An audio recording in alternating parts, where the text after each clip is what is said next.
soldiers who will perform absolutely in synchronized fashion. There is the beautiful flowers, there's the banquet, there's all the hoo-ha and whatnot that come with a royal visit. And it's a really unusual thing in that no one else has ever had a second state visit. It's not just the second time for President Trump, it's just the second time ever. And it's going to look, as we mentioned, it's going to look quite different in comparison, maybe also, to the last one that happened here in Windsor. That was French President Emmanuel Macron in July. He did get the carriage procession as well, the horse-drawn carriage, but that was right through the streets of Windsor exactly. That you can see right behind us. He got the carriage procession through the city. And so he would have more of an opportunity to see the general public. For President Trump, that's not an option. You know, the security around him is much more difficult. So I think that what you're going to see is a carriage ride with President Trump in the front and other dignitaries with him, Queen Camilla, King Charles, etc. And they'll go along the route that will be covered, you know, along the route there'll be service people. Mm-hmm. So it won't be like he won't have anyone around. It just won't be the general public. And so it'll just look different. And plus, you know, you have Windsor Castle. It's a proper castle. Buckingham Palace is a lovely place. There's the balcony and the facade, but inside it's not really like that at all. Some people have described it as kind of dreary. But you know, the point is that Windsor Castle inside has lots of gold leaf, lots of Holbein paintings, Van Dyck's, lots of hoo-ha and whatnot in there too. It's likely to like that. Yeah, we know someone who likes the gold, right? I wonder, in the last few days, we've of course heard a lot about what there is to gain for those who are participating in this state visit. Maybe it's getting somewhat political as a question, if you will. But what is there to be gained from an event like this one? For the royal family, first of all. For the United Kingdom, maybe as a whole. And then, of course, for President Trump as well. What's in it for them? Well, can I just first say to you, Phil, that the most important...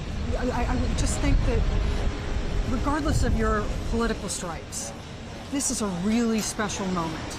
You know, hundreds of people have been preparing again and again, you know, rehearsing, cutting the proper flowers, cutting the grass to the right length, you know, braiding the manes of the horses, polishing their hooves, shining everything within an inch of its life. Regardless of your politics, President Trump is the guest of the king, and everyone within the royal household is making sure that he is greeted with all the dignity and respect that a visitor to the palace should receive. As I think plenty of commentators would say, is the main aim of this state visit might be simply for US President Donald Trump to leave a happy man. Well, in a lot of ways, in its simplest form, particularly the state banquet, it's, you know, it's the king inviting you over for dinner, except the king lives actually at a castle, and you want to show him a good time. Part of the whole point of this is that, you know, particularly the political leaders of the country get an opportunity to, you know, meet one another in a more convivial setting than sitting around a table, you know, at a summit. You know, you get to know one another, to get a chance to sort of see their stripes.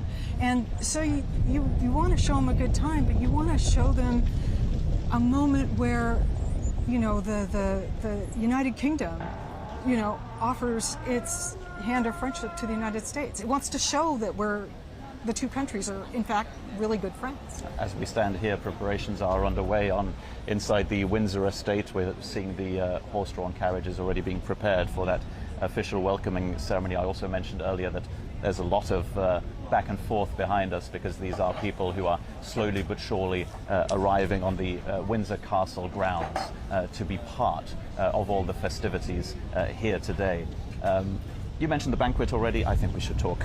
I want to talk about the banquet. You know I want to talk about the banquet. At length about the banquet, but let's muster all the enthusiasm that I know you have for this event, and you will of course be entering Windsor Castle later today to see the whole setting, to see what the banquet hall is actually going to look like.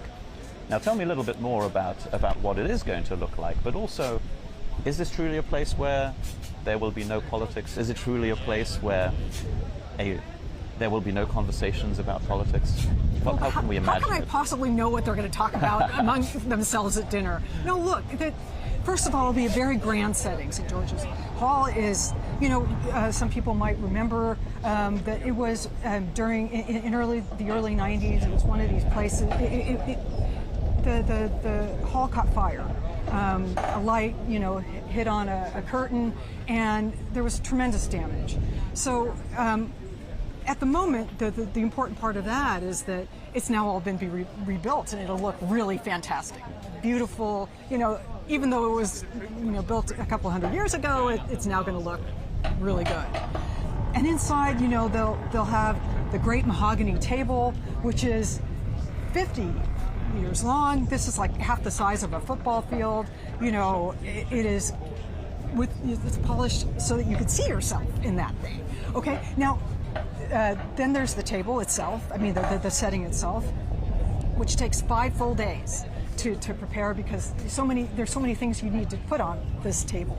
And the silver is 200 years old. The flowers will be beautiful, and there is so much to say about just how really hard everyone's going to work to make sure that everything looks good. And there'll be a lot of people. There are 160 people at this table. I mean, it's not like you could talk to someone on the other side. The royals will be sprinkled in among the guests. And then, of course, there's the tiaras.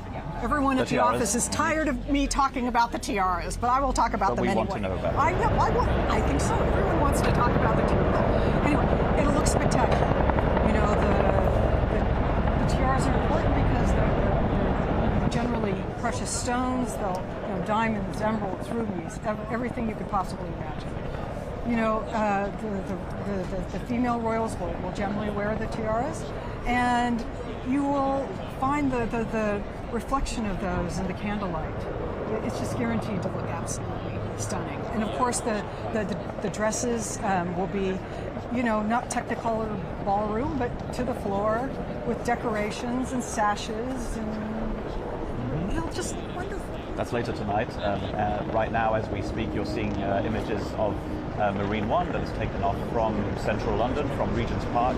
That is where the US ambassador to London has his residence, and that's where President Trump and Melania Trump spent their night. Marine One now on its way from central London to here, to Windsor Castle and onto the grounds of Windsor Castle, where we will see Marine One landing very shortly. Inside the next few minutes, we will then see President Trump and Melania Trump exit a helicopter and being welcomed on the grounds by Prince William and Princess Catherine. That is most likely going to be one of their main roles during this US state visit to the United Kingdom.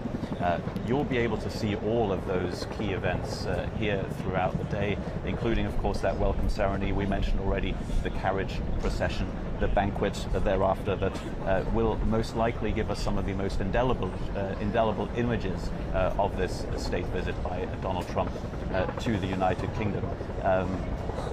I wanted to ask you just a little something about the things that could go wrong, because things can go wrong. They might be little things. They might be just a little gaffe here or there, a little thing that goes against royal etiquette. Not that we're expecting this to happen, but when we go back to the last state visit by President Trump, there was a moment, wasn't there, that we do remember for being something that he did ever so slightly wrong. Oh, come on, Philip. What could go wrong? Come on. No, basically, the monarch invites the guests to, review the honor guard. There's going to be a large honor guard to greet the American president. And what happened was Queen Elizabeth, sort of gestured delicately that it was the moment for the president to go forward and to review the troops. But he kind of, it's hard to describe, but he kind of just went too quickly. And so he sort of stepped in front of the Queen, which is really not done. The British public was just aghast that this happened. But, even though these events are choreographed, planned, meticulously organized. People are people, and sometimes things just go wrong. I mean, it doesn't even have to be a state visit for something to go wrong. In 2016, when the Obamas came, it wasn't a state visit, it was a post-state visit. They were just kind of coming back to say hello. The helicopter landed at the Windsor Estate here, and the Obamas got out, and the King and Queen, Queen Elizabeth and Prince Philip were there to greet them. And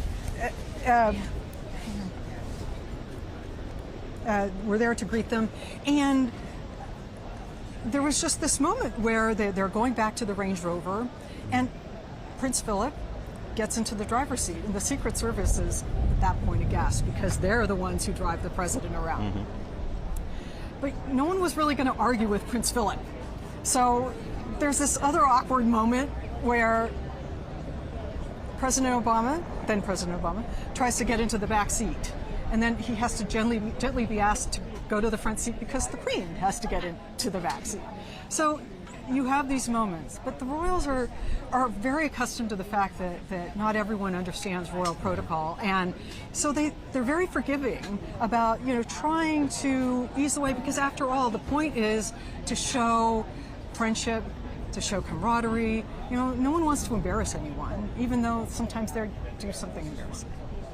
Dana, you know everything about the British royal family and any other state visits that might have happened in the past. Thank you very much for your expertise, and we'll be speaking with Danica Kirker later today. We'll be back on air together at 1 o'clock here local time. That's 8 in the morning Eastern time. And during that time, between now and then, you will have seen a lot of those key events already. We're expecting the arrival of Marine One. We got a little bit ahead of ourselves just earlier. Marine One we're expecting to take off soon from Winfield House in Regent's Park and come here to Windsor Castle. Again, that's going to be happening within the next few minutes. You will be seeing that arrival of President Trump and the First Lady, but then also the much discussed procession on horse-drawn carriages throughout the Windsor estate, and then the other official arrival. That is when you'll probably first see King Charles III and Queen Camilla. All of those events will be live on our YouTube channel, of course,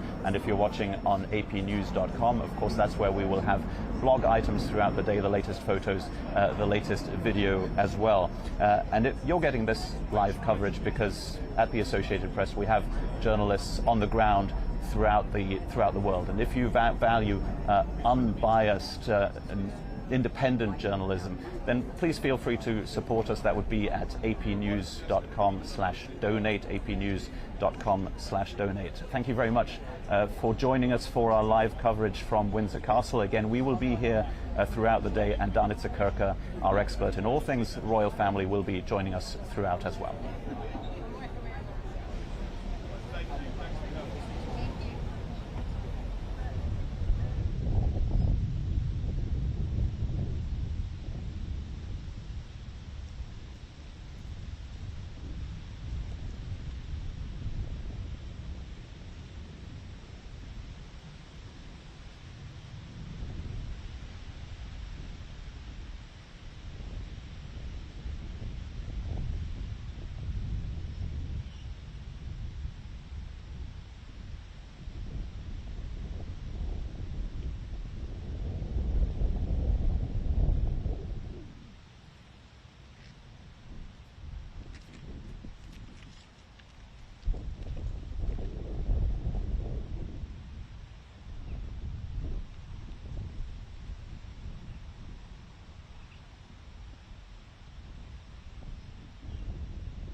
Okay, guys, have a look. This is it. First look at the first look at the first edition. Sounds great.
क्या देख रहे हो? इतनी सारी trophies. Both my daughters are swimming champs. लोग कहते हैं कि बढ़ते बच्चों को ये देना चाहिए, वो देना चाहिए। But what about cooking oil? सोचा है कभी? इसलिए मैं लाती हूँ मेरे घर वाला cooking oil. Nutrika pro energy made with unique pro blend technology, यानी स्पेशल एनर्जी बूस्टिंग फॉर्मूला, जिससे मेरे बच्चों को मिले एक्स्ट्रा एनर्जी। न्यूट्रिका, जैसा घर वैसा cooking oil.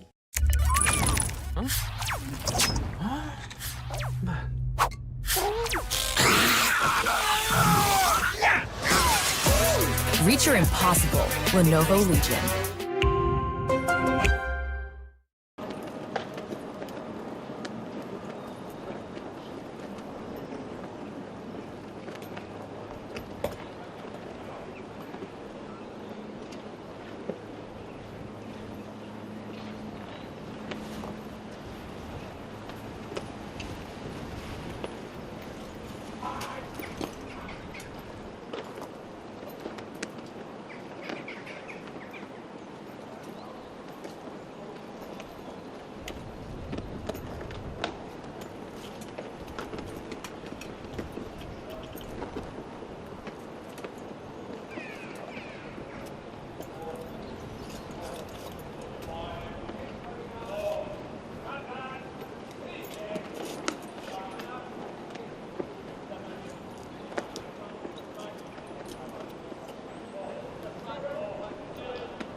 Get ready Delhi for the very first time.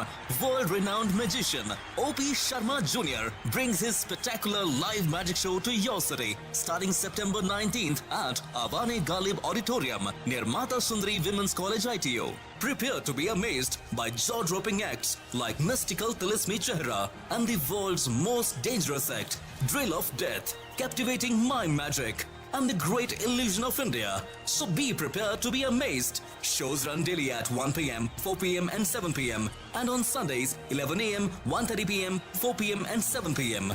So don't miss out. Book your tickets now at magicianopsharma.com and experience the ultimate magic extravaganza.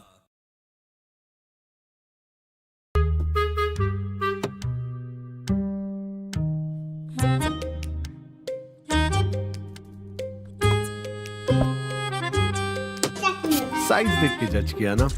Think again. Amrin Power Minis. Power banks, but make it small.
Guard of Honour of the Grenadier Guards, the Coldstream Guards, and the Scots Guards are present and awaiting your inspection.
4 3s!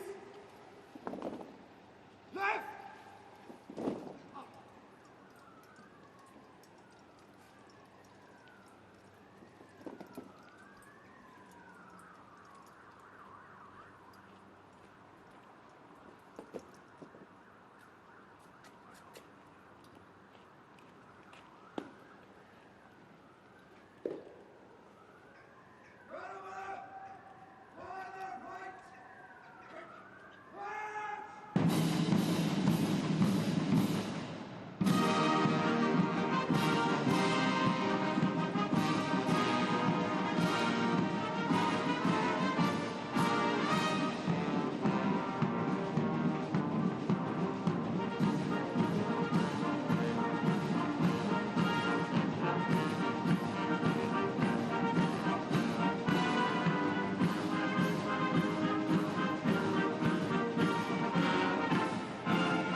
bodyguard, move to the right pile. Right pile. King's bodyguard, by the centre. Quick, march.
No competition.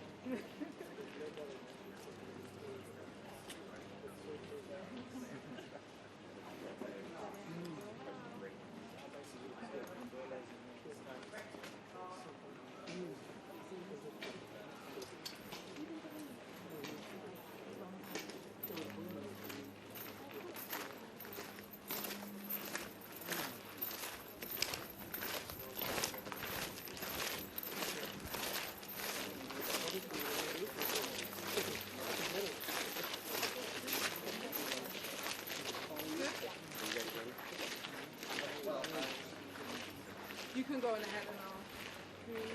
Justin and his camera. Amazing. I can take Isaac now. Okay.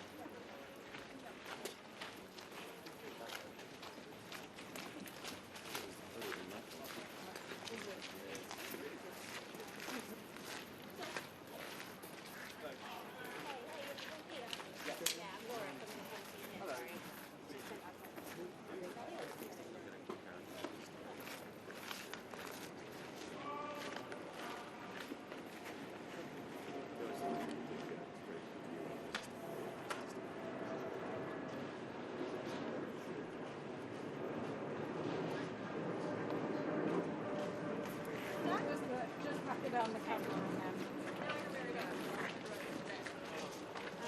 Duncan, I'm leaving you here because you're... Yeah, that's fine.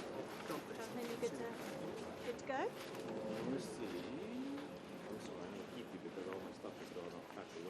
Where is it? Oh, no, that's fine. Don't worry. Okay, well, you guys, I'll take you. Yeah, to go back out the way we came in. Yeah, so back. Go back to advanced gate. Yeah, down. exactly. Okay. Yeah. And then report again to the beat to the street. Yes, please. Yeah, thank you. 3:30. Yeah, perfect. Thanks, Jason. Thank you. Just go on. So you can start. Just keep holding it for the whole day.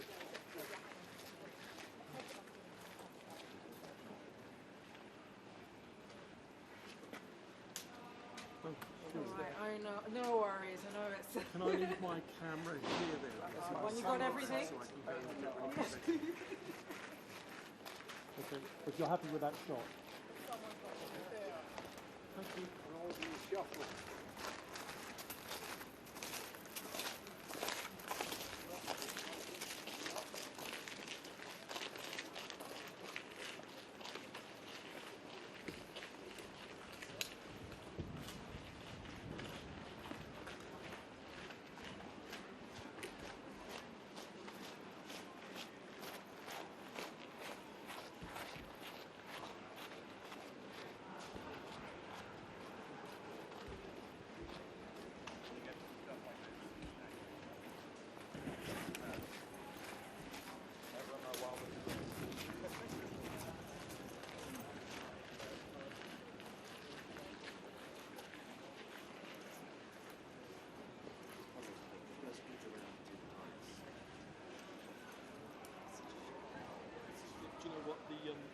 wiggle further out last time. Yeah.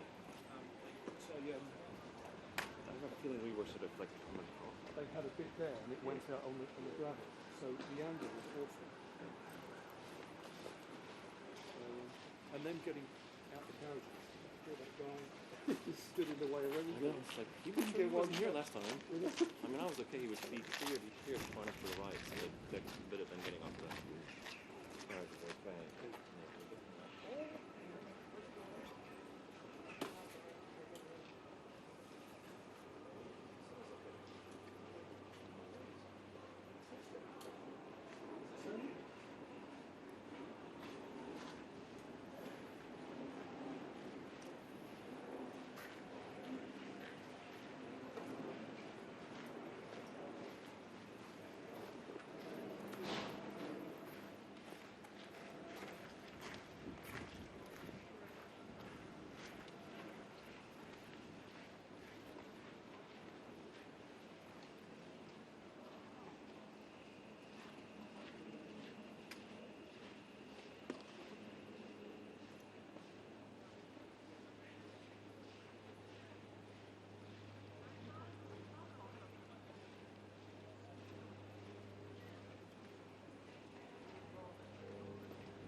I'm assuming he left it thinking we'd be coming back.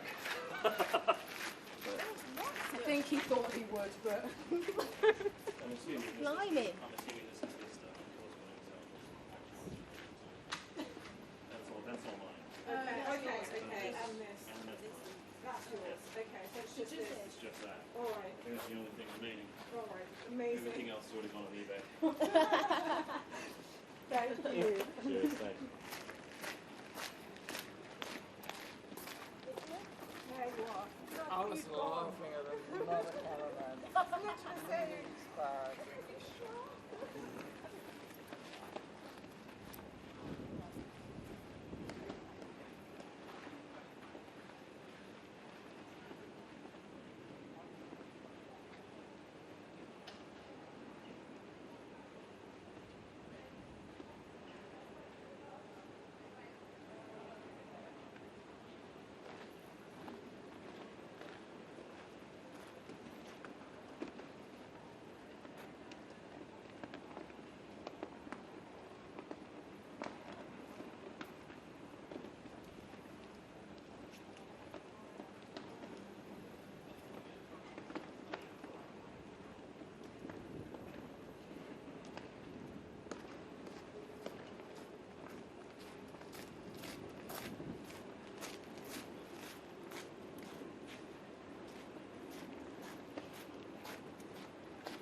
Thank you very much for joining us for our live coverage of President Donald Trump's state visit to the United Kingdom. If you're just joining us, a few elements of this day, of this first full day of the state visit, are already behind us.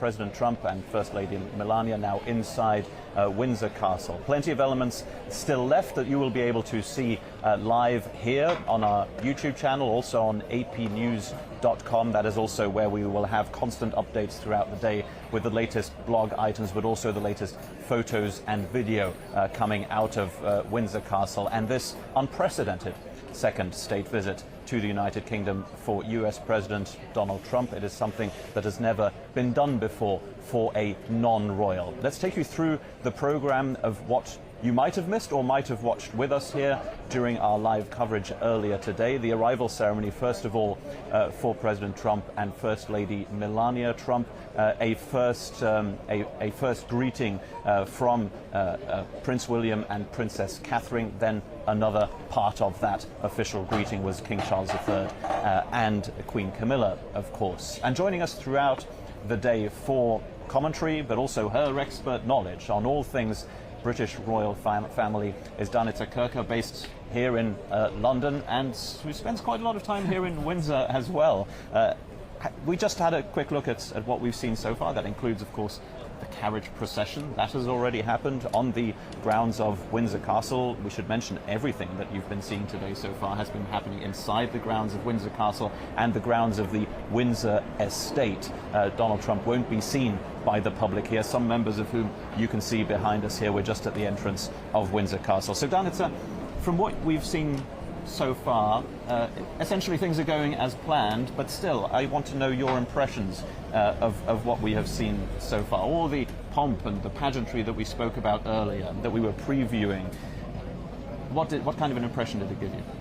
Well, I mean, the military is certainly out in force today. They're earning their salary, that's for sure. I think that you know, it kind of goes to the point that we're at a proper castle. You know, Windsor Castle is nearly 1,000 years old, and it looks the part.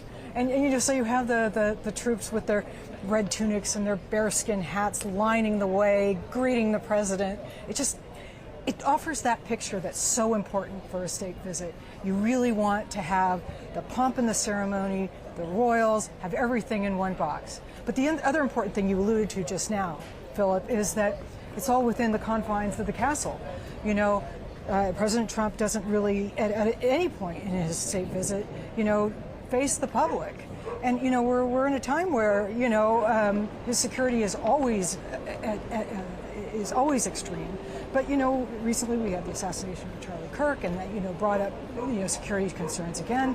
So I think it's all just very compact, and you know, it's all sort of, at the moment, going really well.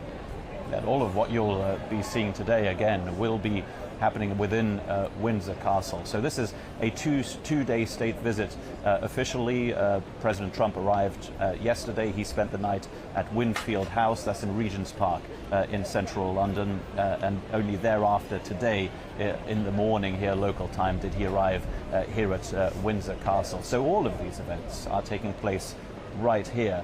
That is a difference to other state visits in the past, and it's also different to the last state visit of President Trump. So the obvious question is, why is all of this happening here at Windsor Castle? Well, a state visit is a really unique thing. There are only 2 or 3 a year, and that's because they take so much work. Hundreds and hundreds of people have been working for months to make sure that everything is perfect. The soldiers have been rehearsing and drilling and rehearsing with each other, bringing the various elements together. It's really difficult to bring in the music and the snap of the rifle when it whacks against the shoulders of all of the soldiers all at once. And, you know, we're also going to have a fly past later on. So, you know, all the elements of the military are out there. obviously the welcome ceremony, of course, that I mentioned already. Also, the national anthems both being played for the dignitaries and the inspection of the Guard of Honor by President Trump. Of course, something that he did during his last state visit to the United Kingdom as well. Of course, it's always worth mentioning the political backdrop to a state visit. In this case, it's a very different political backdrop, of course, in both countries. Here in the United Kingdom, there has been a lot of talk about the firing of Lord Mandelson, now the former UK ambassador to Washington, because of his connections to the convicted paedophile Jeffrey Epstein. There is also the simple fact that these two leaders don't really see eye to eye on so many political issues. And if you will, the backdrop in the United States is a very different one. The things that are commented upon during this state visit, they include, as you mentioned, the assassination of Charlie Kirk, a far-right influencer and a big supporter of Donald Trump. So there is always a backdrop to these state visits. They don't happen entirely in suspended space, if you will. Let's talk about the politics a little bit, because they won't necessarily come up during the state banquet that is going to be happening later here today within Windsor Castle. But the politics will come up invariably tomorrow, during the second day of Donald Trump's visit, when he sees Prime Minister Keir Starmer at Chequers at his rural retreat. They'll undoubtedly be talking about the politics of the day, won't they? They absolutely will, but you know, that's tomorrow. Today we're talking about soft power, that ability to meld the royals to the political establishment, to offer, you know, both your friends and your rivals a chance to be photographed with Princess Catherine and the Prince of Wales. That goes a long way in any country. And so, you know, politics always comes up. I mean, in theory, it'll even come up at the banquet tonight. But I'm sure it will all be done very, very quietly. Discussions among the various parties at the table. All depends, of course, also on who you're sitting next to. Of course, the president will be sitting next to the king, but then there are so many other possibilities of who's going to be sitting next to which royal, who's going to be sitting next to which member of the administration. That's a whole other kind of politics, for sure. I mean, the whole who sits where has been, you know, tormenting the brains of many a staff member for weeks now. You know, they normally mix the royals out into the. I mean, we're having 160 for dinner. This evening. So they mix the royals out with the various dignitaries and celebrities and other people that will come, but it's not like anyone monitors the conversation. So, you know, be sure. I think a lot of people, though, will sort of just be sitting there in awe with the whole festivity of it all. Well, we always talk, don't we, about the 2 days of this visit that Donald Trump is now in the middle of here to the United Kingdom, this being really the state visit, the main day of this visit. He was, after all, invited by King Charles III, and he will be spending his whole day here at Windsor Castle, and indeed is also going to be spending the night within Windsor Castle. But then tomorrow, Thursday, is an entirely different matter. That is when the first couple, President Trump and First Lady Melania, will be traveling to Chequers. At least she will be traveling near the end of that part of the trip to then depart the United Kingdom again for the United States. And that's, of course, where politics will be discussed. Again, worth mentioning the differences that currently exist between these two members of the so-called special relationship. When it comes to Gaza, for example, the United Kingdom planning to recognize the state of Palestine at the UN General Assembly next week in New York. That is something that the United Kingdom will do, that the United States very firmly opposes. When it comes to Ukraine as well, of course, the United Kingdom would like, and Prime Minister Keir Starmer would like the President of the United States to have less of a cozy relationship, if you will, but certainly not as close a relationship as he currently has with the Russian President Vladimir Putin. Again, that's what's happening tomorrow. Let's take a look back at what we'll see over the next few hours, because this is what you'll be able to see here during our live coverage over the next few hours. Again, President Trump, the First Lady, everybody involved in the state visit currently having lunch within Windsor Castle. But there is more for us to see. There will be a viewing of the royal collection inside Windsor Castle. There will be something called the Beating Retreat ceremony. probably worth going into that. What is it? What is a beating retreat ceremony? What is President Trump going to be seeing inside Windsor Castle in a few hours' time? Well, I mean, if we could first start with the Royal Collection, because it is certain to be something tied to the long history between the United States and the United Kingdom. You know, the Royal Collection has a deep well of documents that it could go to, and so that'll certainly be, you know, one of those things that really might be a highlight to the trip. And since President Trump has a connection to the United Kingdom, his mother was from Scotland, you know, I have a feeling that they're going to bring up a little something about her. I mean, I'm not sure what, but I just have a feeling that her connection to this country will come up. You know, the beating retreat ceremony is it's the first time that they performed it at a state visit. But again, it's just one of those things that the military has just really worked on to try to make it look good, to try to make it sound good. So that, you know, I mean, the whole point of a state visit is that the pomp and ceremony has a purpose.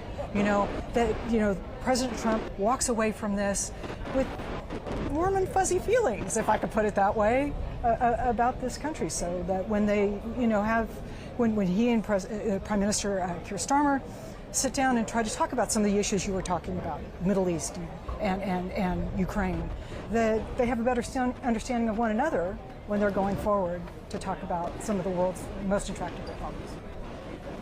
It's worth also mentioning that we will, of course, be bringing you live coverage not just of what is happening within Windsor Castle here, but also what might be happening later today, and in fact will be happening later today in central London. There will be a protest against the state visit of Donald Trump, and there are expected to be quite a lot of people there, and that is something that we will, of course, bring to you live as well. There's also the possibility of there being a smaller protest here in Windsor, and we saw a smaller protest here last night as well. I think a few dozen protesters were here, a relatively small one, of course, and right now, well, we're seeing a few people with the red Trump-supporting hats on, and there are others who are protesting this visit.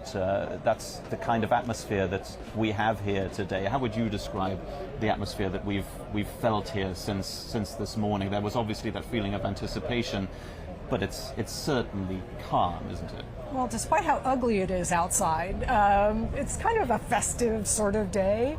I mean, no one's causing too much trouble. It seems like the good townspeople of Windsor are, you know, sort of mulling around and trying to direct the many journalists who are here to get them to the right place. But I think at the moment, really, everyone who wants to protest is getting their chance, and those who want to not protest are getting their chance too, if I can put it that way. And in fact, we can see them just off to our side. There are those who are Trump supporters and those who are protesting his visit, essentially standing side by side. So that's essentially the kind of situation we're seeing here. We certainly should mention that this is a very secure place right now. Essentially, it's been described as the iron ring, the ring of steel out around Windsor Castle. And of course, this visit is happening exclusively within the grounds of Windsor Castle and the Windsor estate.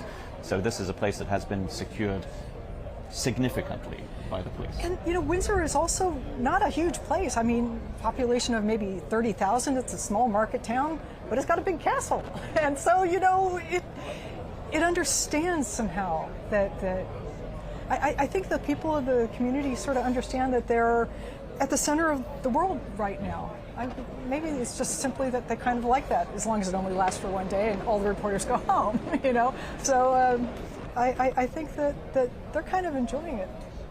Yeah, the backdrop that we mentioned earlier, of course, especially in the United States, the fear of political violence, of course, came up again with the killing of conservative activist Charlie Kirk. That is something that is very much on the minds of those within the US delegation coming here, not necessarily something that has dominated headlines here in the UK, though it has been a very important story here as well. Now, we can't confirm whether that has increased any security measures, but they are very significant indeed here today.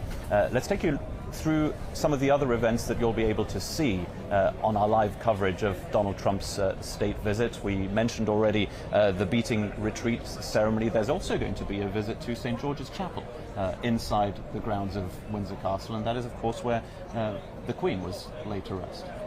The Queen together with the late Prince Philip, and I think that this will have a lot of meaning for President Trump. He met the Queen, of course, not so long ago, and I think that she really made an impression on him, as she did to many leaders in 7 decades on the throne.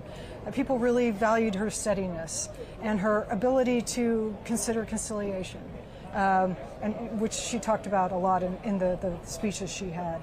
So I think that will be a very quiet moment for him, and a chance to reflect on someone who really dedicated her life to the country. And President Trump, has, of course, referred to Prince Charles as a friend of his already before departing the White House yesterday, but also upon arrival here in London. He sees them as being very close, and in fact we saw them, well, physically very close, because they shared one of those carriages together during the carriage procession within the Windsor estate. We saw one of those horse-drawn carriages that had the King and the President inside, sitting side by side, and nobody else inside. Covered carriages, by the way, because of the uncertain weather here. The second carriage, that was the First Lady and the Queen. Again, around 15-20 minutes time for them to have very, very personal conversations. Of course, that is the moment where you'd like to be a fly on the wall, and of course nobody will ever know what they will have spoken about in detail there. Let's end on a festive note, I suppose, and one that I know will see your enthusiasm about this, because you'll be able to see certainly the preparations. You will be able to see the banquet hall where the big dinner is going to be happening tonight. You've been to Windsor Castle many times, but it's going to be pretty special, first of all, for you to see what it looks like inside, but obviously this is going to be one of the main events here, and it's probably going to lead to some of the pictures that will lead the headlines tomorrow. What is the state banquet going to be like tonight? Well, this, of course, is my favorite subject, so that preamble is because I love talking about the state banquet. Anyway, this will take place in St. George's Hall, which some people might remember as having a terrible fire in the early 90s. So, but you know, it was restored, but because it was restored relatively recently, when you're thinking about 1,000-year-old castles, it'll really look magnificent. So inside, they will have laid out this huge mahogany table, 50 meters, that's like half of an American football field. And around this table will be 160 guests. But because it's such a big table and because there's so much to do, it takes 5 days to set this table. I love that it takes 5 days to set a table. My tables take 5 minutes. But anyway, so I'll be able to get a chance to see them laying out how they've laid out, you know, the silver service, the grand service. This is a 200-year-old, really special, you know, presentation style, elaborate, full of everything from egg cups and salt shakers to candelabra, and flowers, and, you know, flickering lights, and, you know, it'll just really be magnificent. But what'll be even better is to see the people kind of come in. And what they're wearing. They're wearing tiaras, of course. And not all of them. Sorry. Not everyone's going to wear a tiara, Philip.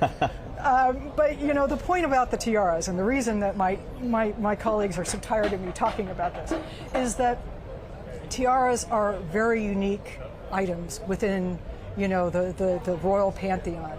You know, they are whether your jewel is a diamond or an emerald or a ruby, you know, they are the real thing. And they're handed down from generation to generation. You know, for example, Princess Catherine, the Princess of Wales, will often wear the lover's knot tiara, which is the one that Princess Diana wore and passed down to her, and one that Queen Elizabeth II gave to Princess Diana. So, you know, you have that little bit of history just in what they're wearing. And really, the royal women will wear things that have meaning to them, have symbolism to them.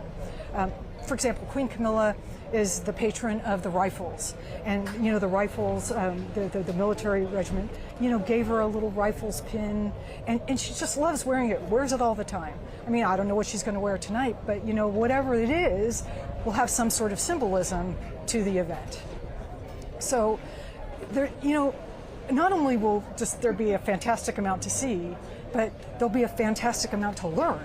And the royals also tend to send little messages with maybe just a little something, so that you might get a sense of what they might be thinking, maybe.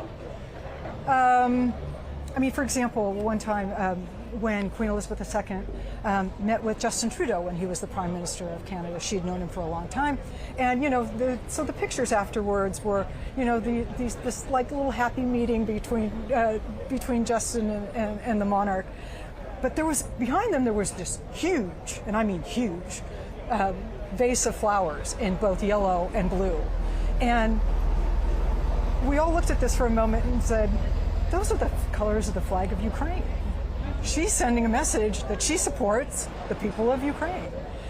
But there are no coincidences. Oh no, never. But I'm not sure. I mean, in this state visit, I'm not sure exactly that the royals will necessarily have a lot of big messages. I mean, the United States and the United Kingdom are good friends as things go, and I don't know. We'll have to see. Isn't that the best part? You'll just have to look at it and figure it out for yourself. And all that's left for me to do is to wish you a very nice time within the banquet hall, and hoping that you will join us afterwards and tell us what it looks like in there. I mentioned Duchess Kurt, based here in London, is our expert on all things royal family. Now you know that too, and we'll be hearing a little bit more from you later after the state banquet, if you don't mind. I'll do my best. Well, thank you very much for joining us. Before that, you'll be able to follow, obviously, the other parts of the state visit of President Donald Trump to the United Kingdom. Plenty of elements that you will still be able to watch live right here, whether you're watching on YouTube or on apnews.com. There will be footage, of course, of the visit of the royal collection, of the visit to St. George's Chapel. Thereafter, the beating retreat, military and musical ceremony, and then, of course, any footage we get from the state banquet later tonight. That's all coming up, and we will be here live with you again at 5:15 local time. That is -5. 12:15 Eastern time. So we'll be back here to comment on all the things that we will have seen during this state visit of Donald Trump to the United Kingdom. And one note still, if you are watching our live coverage right now, it is because we have journalists for the Associated Press around the world, and if you value our unbiased independent journalism, then feel free to support our work. You can do that at apnews.com/donate. That's apnews.com/donate. Again, thank you very much for joining us during our live coverage, and we will be back here in the next few hours to bring you, first of all the footage from within Windsor Castle, but also we'll be commenting on it throughout.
amanhã há a presidência da Câmara de Starmer, está marcada uma reunião para discutir uma série de temas, como as questões comerciais, mas também certamente as questões da guerra e essas importantes para a União Europeia. Vamos tomar as férias pela representação da União.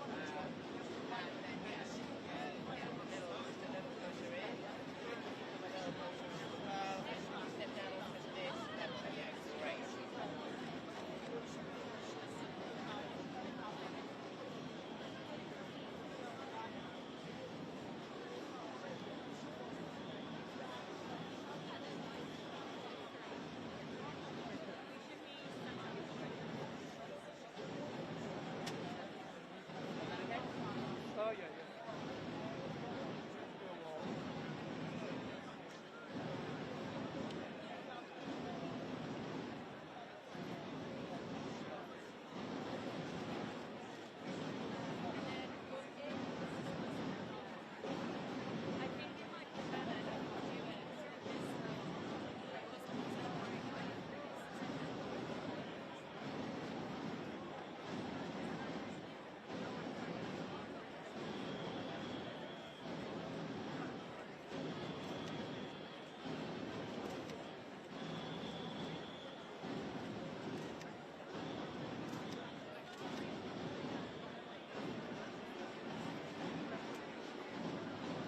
If you call to the characters to your camera, then they can all look in the same direction as well.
Well,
you.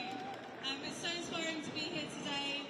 We organise young people on climate justice, and we're here today to stop Trump, yes, but we're also here to stop Trump's politics from taking hold in this country. We draw a line, we say no further. What does that politics look like here? Well, it looks like fossil fuel subsidies. It looks like failure to rule out Rosebank. It looks like a failure to tackle the energy cost crisis in this country as we make massive payouts to water companies and energy companies who are profiting off people's misery. It looks like demonizing and criminalizing peaceful protest, dragging grandmothers and vicars away for holding up signs protesting genocide. It is a disgrace, and we say no to Trump, and we say no to Trump's politics. We refuse to live in a country where we line the pockets of billionaires who have only made their money off the backs of ordinary working people. There is no way you can become that rich without exploiting people. So we're calling for wealth taxes in this budget. We run the Pay Up campaign. There are so many people getting behind wealth taxes. If you want to come and get involved, we're calling for a protest on the 27th of October. Please join us if you're 16 to 35, and if you're older, please support us, because we all have to stand together. And finally, I just want to say, I think it's really easy in this moment to feel really overwhelmed. There is so much suffering. There's failure after failure from our government, from people who are supposed to protect us. But I want you to look to your left or your right now. These are your people. We are each other's people, and we will not let us down. We will stand together, and we will keep turning up. It doesn't matter, you can't do everything, but we can all do something. If you can persuade one person, a friend, a family member, who cares about people, who cares about communities, who cares about our libraries, our schools, our hospitals, and a safe climate, to turn up to one thing in the next 2 months, that can be a ripple. A ripple can be a stream can be a river, the river is the sea. And we are big enough when we stand together. So take heart from one another. We will not be overwhelmed. We will stand together, and we will stop fascist politics from taking over this country. Thank you very much. Thank you, Helen. That was brilliant. I love what you were saying about us being a river to the sea. So repeat after me. From the river to the sea. From the river to the sea. From the river to the sea. Another group that Donald Trump has been attacking relentlessly is women and LGBTQ people. Donald Trump recently said words to the effect of domestic violence is not a crime. A judge in a civil court in the USA ruled that Donald Trump had committed rape. This man is accelerating the rise of hate against women all over the world. The fascist right and the far right are doing this too. They don't protect women. They are a danger to women everywhere. And so I introduce our next speaker, Kerry Abel from Abortion Rights. Thank you.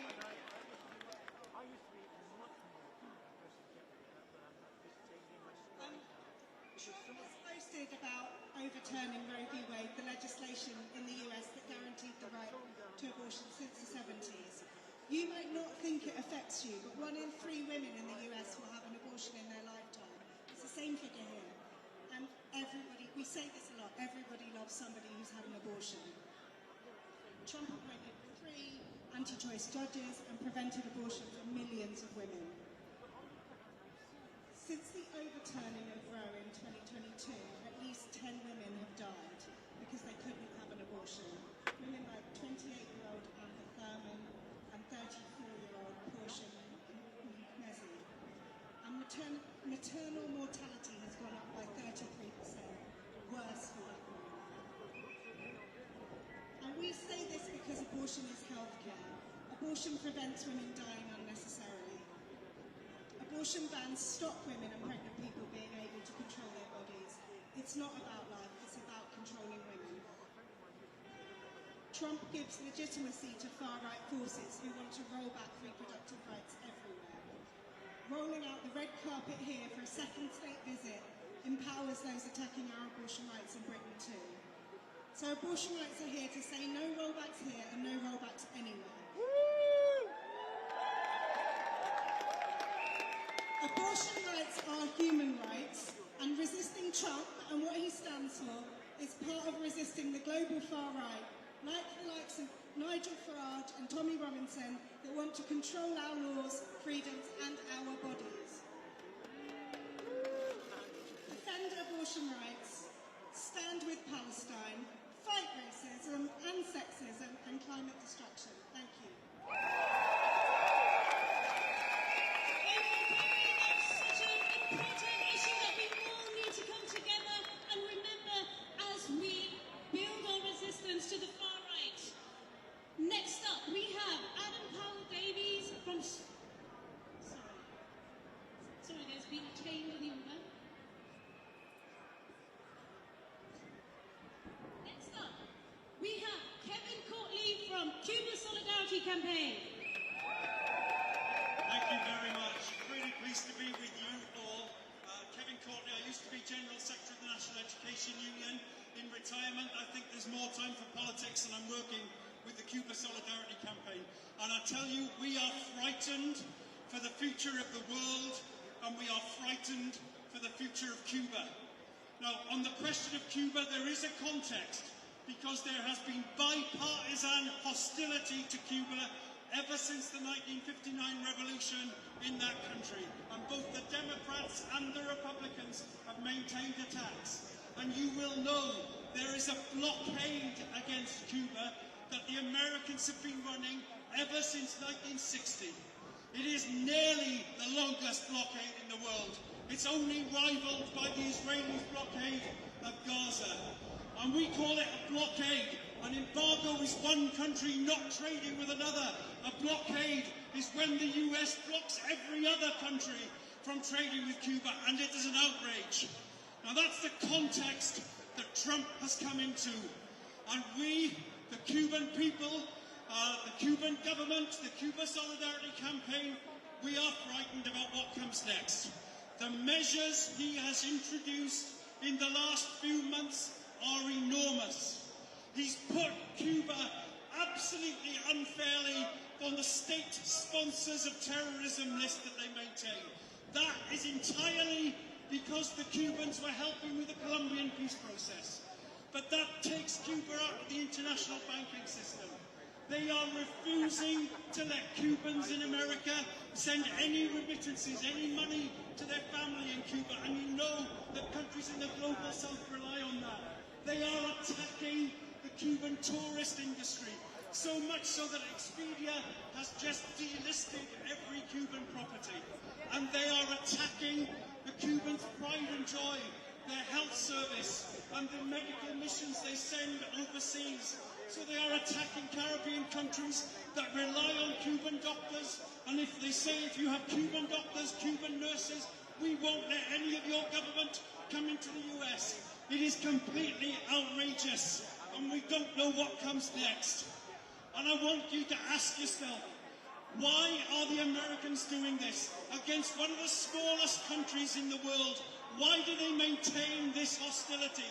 Is Cuba a military threat to the US? Well, obviously not. The US has got soldiers all over the world. The Cubans have doctors all over the world. The US funds the Israeli military. The Cubans are training Palestinian doctors. The Cubans are no sort of military threat to the US.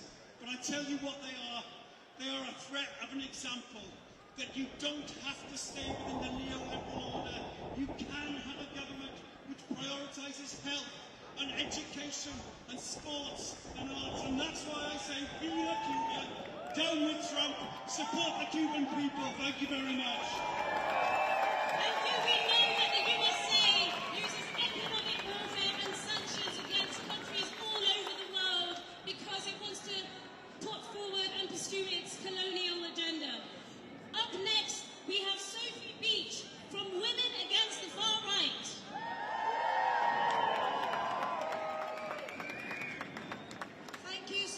much, and it's a pleasure to share a platform today with so many women who have come out against Donald Trump, women like Kerry from Abortion Rights UK. I'm here with Women Against the Far Right, and we want to challenge some of the myths that are taking place in this country. Because there is a myth going around this country that the biggest threat to women and girls are the people who are fleeing war and persecution.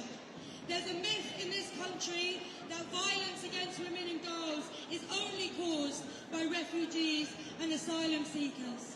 There's a myth going around this country that the trans community are a threat to women. But these are the lies that are spread by the people at the top of society. People that have no interest in protecting women and girls, no interest in taking on sexism. And these are the kind of racist, transphobic myths that were on the Tommy Robinson demonstration last Saturday. A man who says he wants to protect women and girls but was dumped for domestic violence and attacks women on the left every single day. Tommy Robinson is the threat to women, not ordinary people on the streets. We know that the real threat to women and girls and the sexism we experience does not come from refugees and asylum seekers.